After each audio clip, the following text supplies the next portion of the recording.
We basically are transforming mobility as a service with fully autonomous, purpose-built fleets that are built for AI to drive and for humans to enjoy.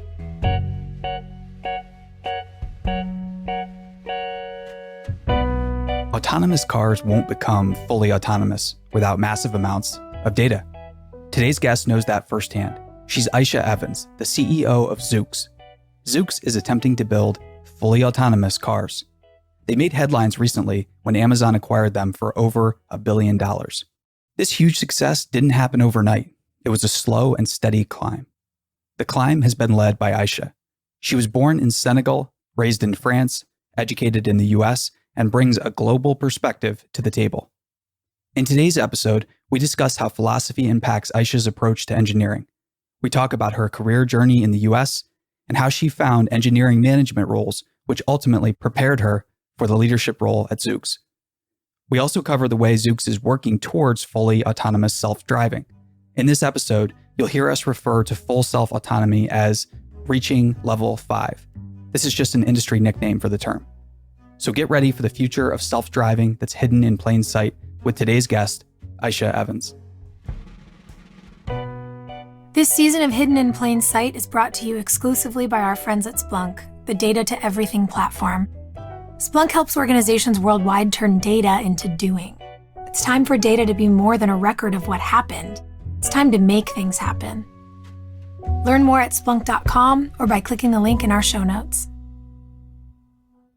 I had baguette with goat cheese and a cup of tea. I had wheatgrass and pancakes, vegan and gluten-free pancakes. You know, my son is trying to convince us to switch to plant-based. I just started and the results so far have been good, but I'm only about 30 days in. So Going well? yeah, it's going well. And it was something I never thought I could do. But then a couple of weeks go by and you're like, this is getting easier and easier. Mm-hmm. And yeah, so I think plant-based is the future. I think, in a couple of generations, that's all. For sure. It'll be like smoking, basically. Yeah, and there's so many biases and ideas I had in my head about eating meat and that humans were designed to eat meat and things that I found out recently is like, it doesn't make any sense. And from like trichromatic vision and things like that. And it's like, there's a good movie on Netflix. It's called Game Changers. The Game Changers. I saw it. So we saw it. My son, he made us watch it. But I was like, dude, that whole plant-based thing requires a lot of creativity with the cooking. It does, because I was just worried about different recipes and like, is there going to be enough variety? And there is. Mm-hmm. And it's really like the ultimate business strategy, right? When you're figuring out how to optimize yourself and getting set up for business requires good inputs. Mm-hmm. And studying your career and where you're at is very inspiring, but I'm hoping we can kind of like take it back to the beginning of your journey, which started in Senegal, right? Yeah. It did. Yeah, I was born in Senegal, West Africa. It's a small little country. Back then it had around 8 million people, an old French colony. And it doesn't really have any minerals or anything like that. It basically has fish and peanuts. Between that and being a French colony, education was super important.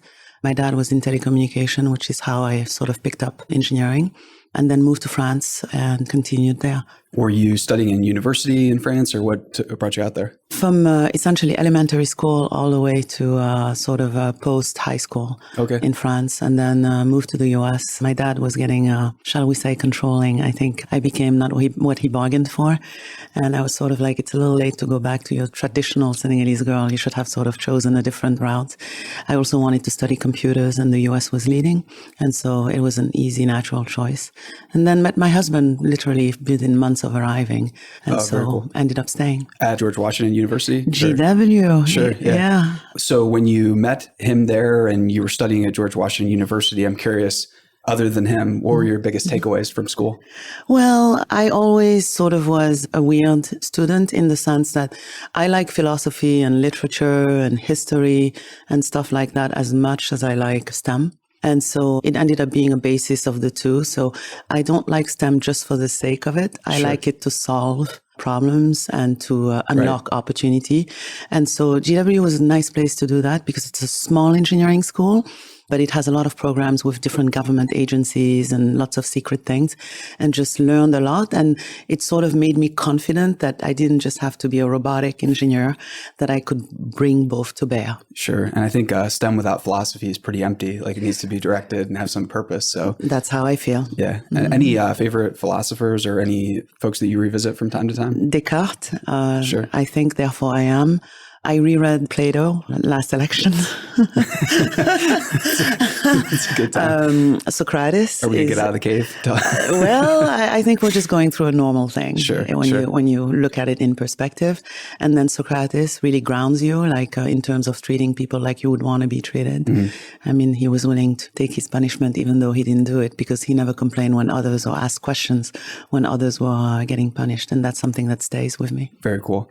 So after your time at GW, you had around, I think, a decade of engineering management experience at 3 different companies or maybe more. Mm-hmm. Could you tell us about that journey and how it maybe prepared you for the work you're doing now?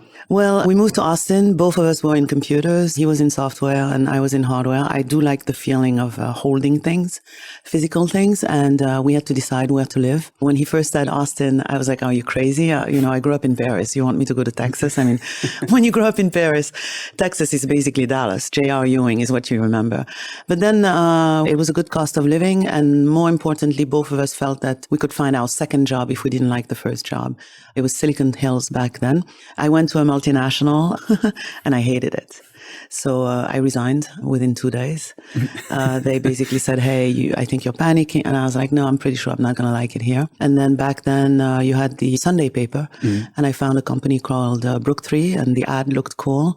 I interviewed with them, but they basically told me, hey, we don't hire people out of school. But somehow they hired me, and it was probably a gift, especially my first manager, Danny Milligan, because I was the youngest by 10 years, and they just trusted me with a lot of stuff. And the more I did, the more I got to do. And then they also said, hey, you know how to get people to do stuff. So I finally got to combine essentially management and engineering and being impactful. And then a series of projects along the way until we found ourselves in Portland, Oregon, because my husband was tired of the heat in Texas. So you're cooling down in Portland, Oregon. Around this time, are you thinking about Intel, or when did you make the jump to Intel? Not at all. So it turned out when I went to my managers in Austin and said, hey, my husband wants to move, so I'm moving. They said, hey, we have something in Portland, so just stay with us, complete the project. So for about 6 months, I flew back and forth. Okay. And then I transferred into Cellular, which was the local team.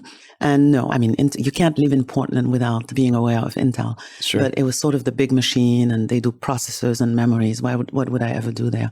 So I actually stayed at the company for a few more years, but then I decided to have a child. And it wasn't as automatic and as easy as I thought it was supposed to be.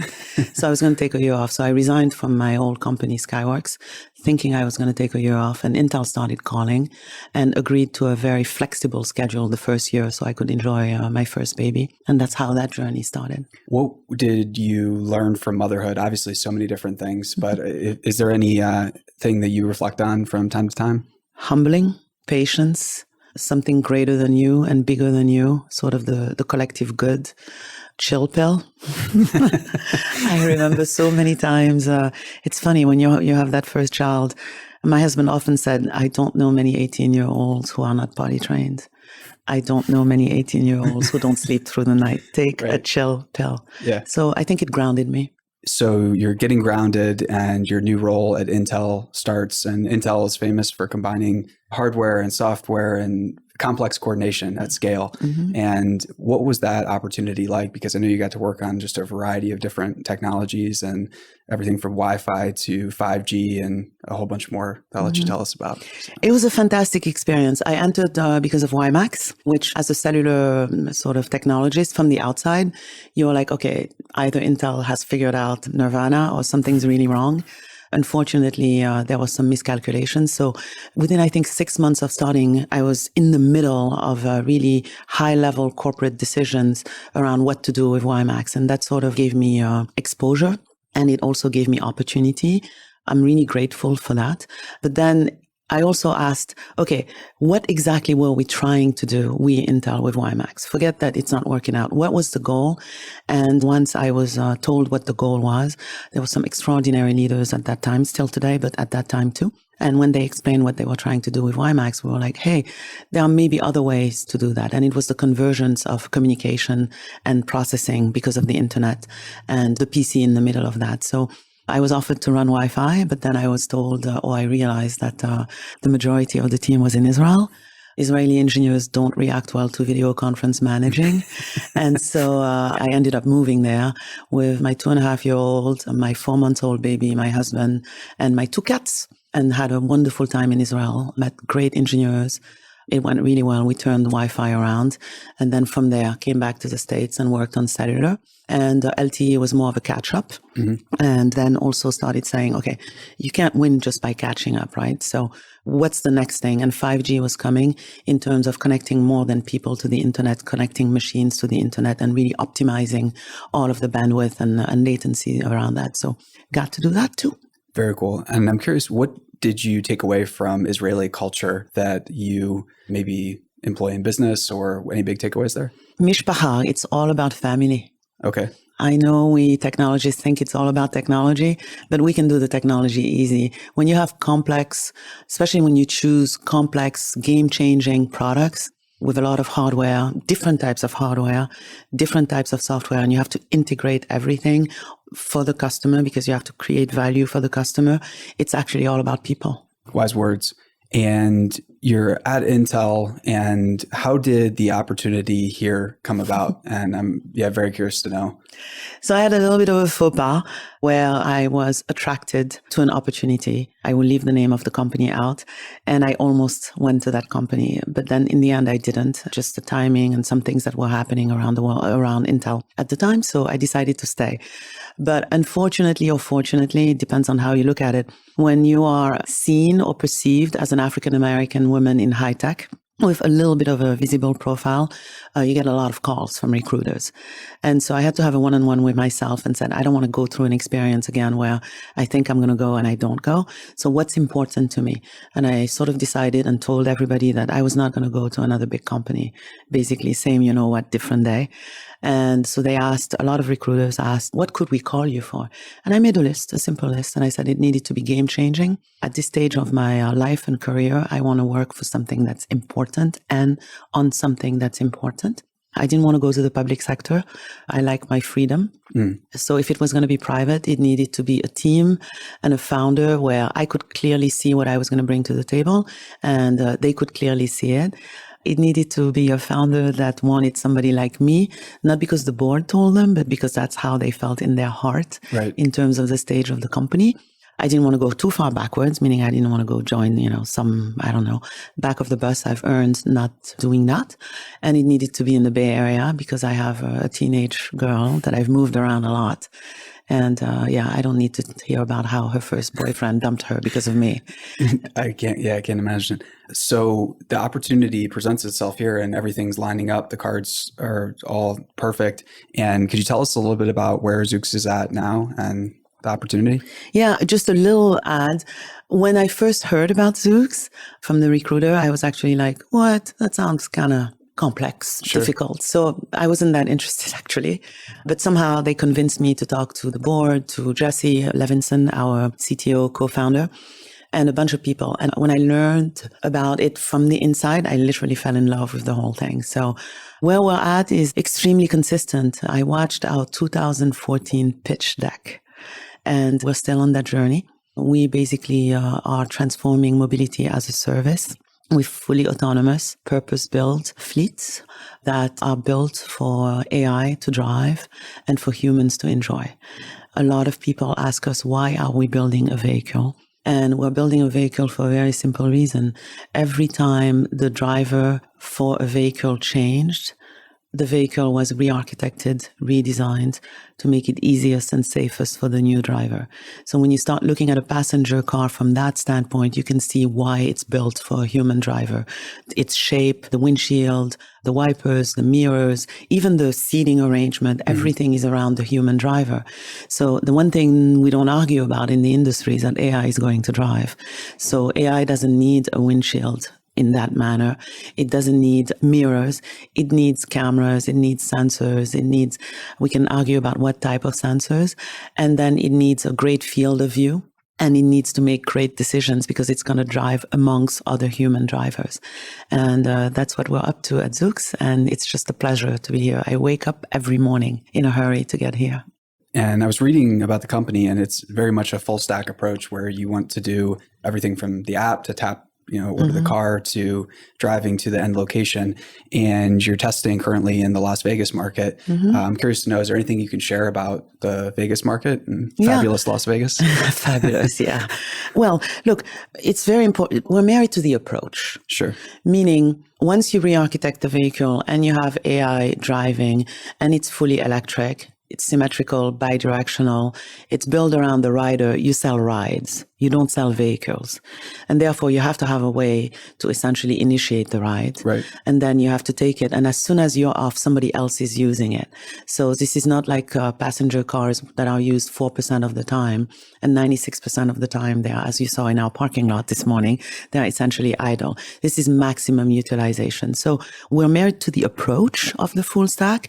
And we're totally open to partnering along the way. We don't have to do every single thing ourselves, as long as whoever we're partnering agrees to the approach and really is rooted into it. So that's something that's really important to us. And then we have to stop. I forgot what was the second. How's the Las Vegas tests and market going? The other thing we're really married to is a dense urban environment. Right. The model of individually owned cars is breaking down as we speak. And so that's important to us from a demand standpoint. And then we also think that it's easiest or best to practice and to learn to drive in complex environments. And then from there, you can add easier environments like suburbs and so on. Right. And we look at Las Vegas as the one street dense urban environment. You have the Strip. You have thousands of Ubers and Lyfts and other companies today transporting people. It's a little bit more forgiving. You can practice, it's contained, and it's commercially viable. And that's why we're starting there. And there's also a 7.5 mile track around San Francisco. That's an area that you all have been focused on as well. Any updates from there? The challenge route is what we call it. Sure. We drive it a lot. First of all, it's it's exhausting as a human driver to drive that route. That's one. Second of all, even though it's the same route, so it's always the same left turns or lights or what have you, it's San Francisco. You have double parked vehicles, you have ride-hailing companies stopping and going, you have pedestrians, you have scooters, you have lots of stuff going on. And that's going really well. We drive it a lot, and that allows us to look at our software and how we're learning. We look at our disengagements. We look at how we're handling scenarios. We're looking at also the smoothness of how we drive. Are we able to creep? Are we able to roll? How are we integrating into the environment? And we're able to see progress every 2 weeks and to keep training our AI driver. Nice. And Zoox is growing fast. You have around 1,000 employees or so. Yeah. And when it comes to scaling a culture like that, any philosophies that you employ in your day-to-day interactions with people and your managers? We're very mission driven. And we look for that at the interview. You can be the most brilliant expert, but if you don't care about the mission, you're not going to have fun, and we're not going to have fun with you here. That is something that we're grounded upon. And then even though we don't have the normal corporate stickers and what have you, truth and transparency, making sure that we don't manage a secret inside the company. Everybody knows what's up. One of the great things about Zoox is that we only have one product, so focus is key. Everybody works on that product, so making sure that it's clear what you're contributing and why is it important, but also having a constant rhythm so that, like, if you build the vehicle too early, but the software is not ready, what's the point? But if the software is ready and you don't have a vehicle, what's the point? And so making sure that we manage the rhythm of progress inside the corporation. Everybody matters. Very cool. And when you're recruiting and thinking about hiring and retention, the Bay Area is obviously one of the most hyper-competitive places in the world. Are there any strategies you use or that you've learned in your career that you found to be effective? Yeah, being super transparent about who we are, right, what we're doing, and really asking people to have a one-on-one with themselves about the journey. Autonomous vehicles, the ubiquity of it, it's going to take a while. And what I mean by that is full L5, driving anytime, anywhere. Right. That's going to take a while. So that's one thing. The second thing is gratitude. Every Monday when we greet new employees, Jesse and I, we basically say, thank you for choosing Zoox. We know you have options and choices. And then the traditional methods, talk to people. We have engagement surveys every 6 months where we transparently display the results, say, thank you, we hear you, and these are the 3 things we're going to do. And 6 months from now, you can grade us again. making sure you also have support for people. Sure. It's a grind. So mentoring, sponsoring.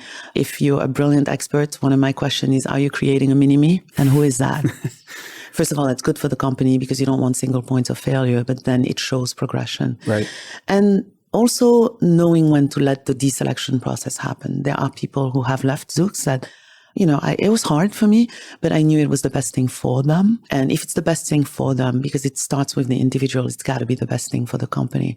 And of course, you make sure that you remind them we'll be around. So you can always come back. I love it. And for the skeptics out there who think are still on the fence about level 5, is it possible? Is it going to happen? What's your take on when we're going to get to level 5? I think it's inevitable. It's just a question of when. Where do you weigh in on that? Okay. So look, first of all, I respect those skeptics. I can understand that. But I always say, if you wake somebody up, if you could wake somebody up who, or resuscitate somebody who died 300 years ago, they'd be a little bit in shock about what happened here. So It's going to happen. In our case, our vehicle is already level 5, meaning there isn't really any reason it can't drive anywhere from a physical standpoint. Now, our software and our service is level 4. And we test a lot of level 3 in San Francisco. So I think that over the next very short few years, you will see what I call contained deployment. So I was very candid. We're starting with Las Vegas because it's pretty contained while it's commercially viable. And then I believe in the human spirit. From there, we will extend. Then you'll see probably a whole big city get lit up, and then customers will demand for that service, and we will scale from there. So it'll take, probably maybe a decade plus. But in the short few years, it will start. Sure. And at the beginning of the interview, we were talking a little bit about plant-based diets, and I'd love to transition over to some fun things to get to know, who you are outside of work, because work is wonderful, but it's also not everything. So, you mentioned your family life, and you're having family conversations about like diet and like, should we go plant-based? Should we not? Yeah. So are you going plant-based? Are you going to try it, or? We're talking about it. I want to, but I also know like there are 4 people. So my husband, my 2 kids, and me. And this is the deal. 2 of us, we eat because we enjoy it.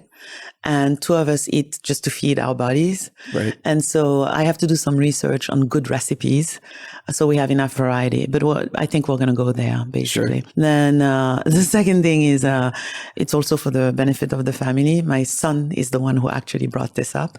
And I think it's totally doable. We just have to prepare for it. Sure. And is he an athlete, or what inspired change in him? Okay. They are both soccer players. They play club soccer. They are very big on soccer. And I think that plays a role into that. And my husband's pretty health conscious too. So that brings that. But outside of work, I'm a wife. I'm a mommy. I'm a soccer mom for sure. I love SoulCycle. I read a lot. My favorite app is definitely my Kindle app.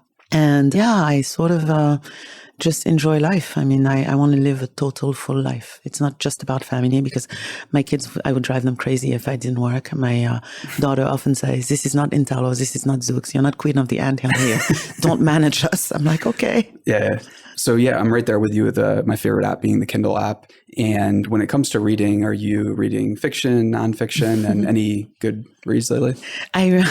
Now the test of candor. I read always 2 books at a time. Usually I have a lot of friends that are execs or in the coaching business and so on. So I'm reading, for example, Elevate right now. And I'm going to be honest, I also usually read some kind of trashy book too. Well, I mean, at the same time. Trashy. I won't accept that definition because it's entertaining. It's just other people's ideas. And yet, but entertaining is something that people forget that books can be, right? Like they're very much for entertainment. If you're not reading, are you listening to any audio things or podcasts or audiobooks? I do podcasts. I don't do the audiobooks. My sister does them. For some reason, that's kind of weird. It took me a while to even transition to sort of the digital version of reading. So maybe I just haven't crossed that chasm yet. Sure. But definitely podcast. And then I listen to a lot of music, but I don't choose it. I don't actually have a very musical ear. I have this tone issue. But my kids and my husband love all kinds of music. And so it'll go anywhere from classical to jazz to reggae to top 40. And they also play music. So I listen to that. And when it comes to Bay Area getaways, is there any favorite spot that you like to go or I love the ocean, but in the winter. Okay. I love the feeling of hearing the waves. It's cold, so there's no question about going in. It's just about walking on the beach and with a nice cup of tea. I love that combination. And especially in this area, you have trees around at the same time. Right. And that's something I really enjoy. And when it comes to looking at the future for Zoox, what's exciting you or what's on the horizon that you can share with us now? Well, 2020, first of all, I mean, that's a short future. It's a big year. I mean, we've been, I think a lot of people have no idea what we have under the hood or in the building. And so we closed 2019 with a little see you in 2020. And so getting this vehicle and our technology on the road and demonstrating that and really showing all that. And then from there, walking towards a commercial deployments is something we're super excited about. And then in the medium term, look, for us, this is about efficiency. This is about the environment. This is about safety. 1.3 million people or fatalities is not something we should accept. This is about what are we going to do with the 400 billion hours that we currently use for driving when we are not driving. This is about cities and reclaiming the space. And I know a lot of people talk about parks, but I actually think about there are some cities where 30% of the real estate is parking. At the same time, those cities have housing crisis. So it's about offices and new jobs. It's about basically more housing. It's about access. These machines are not going to care what you look like, what neighborhood you live in. They'll come get you if you order. So it's about economic access. I mean, this is important. This is going to change many things for many people in a good way. Yeah. And when you present it like that, it becomes much more obvious. And when you listen to the debate on whether they're news programs or when people still have that fear in their voice of autonomous vehicles, you could mention all the things that you mentioned. Are there any other examples or maybe case studies you like to point out from self-driving that? Yeah, I mean, the history of humanity. Now, I will start by saying that we, the industry, we have to earn it. Sure. At the end of the day. And we have to be measured. I like to talk about the rhythm of it, tiny, small, medium, large. It takes time. But when you look at the history of humanity, even in transportation, I'm sure when the first Model T was running around, people were like, what the hell is that? Yeah. I'm sure when the Wright brothers, from there to full commercial aviation, I mean, I travel a lot because of work. And sometimes you're at JFK and you look at the amount of planes and all of the countries and all of the nationalities and the coming and going. And I'm thinking economic access and economic knowledge and just in general, just people having opportunity.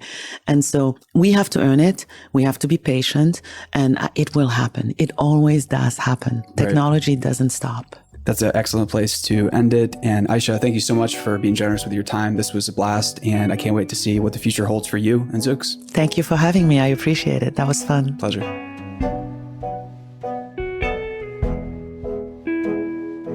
I'm Sophia Bush, and you've been listening to Hidden in Plain Sight from Mission.org. This podcast is sponsored by our friends at Splunk, the Data to Everything platform. In today's data-driven world, every company, big or small, new or old, is sitting on terabytes of unused, untapped, and unknown data. Splunk helps turn all that data into action. Using cutting-edge AI and machine learning, Splunk delivers real-time predictive insights that will help you on your mission to change the world. With solutions for IT, security, Internet of Things, and business operations, Splunk empowers people to make faster, better decisions and take action to get things done. It's time for our data to be more than a record of what happened. It's time to make things happen. Check it out at Splunk.